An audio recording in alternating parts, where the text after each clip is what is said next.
দেখো, নতুন কোথাও থেকে খাবার অর্ডার করলে সেটা যদি খারাপ বেরোয় মন খারাপ তো হবেই, টাকা দিয়ে কেনা বলে কথা।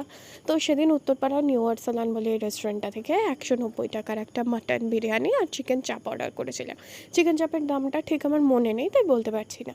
মাটন বিরিয়ানির কথাতে আসলে পারে কোয়ান্টিটি ঠিকঠাক হলেও মাটনটা ভীষণ স্টিফ, হাত দিয়ে তো কোনোভাবেই ছেনা যাচ্ছিল না, পুরোটা হাড়ের পিস ছিল। আর মানে খুবই খারাপ আর কি। আলুটা মোটামুটি ঠিকঠাকই ছিল, সফট ছিল।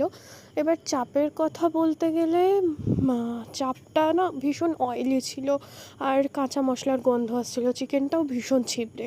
বিরিয়ানির রাইসটা ভীষণ জলো জলো, মানে খেয়েই বোঝা যাচ্ছিলো যে ফ্রেশ নয়।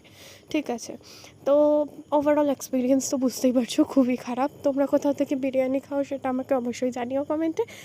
আর আর কি বলবো, আজকের মতো এটাই। ঠিক আছে, টাটা।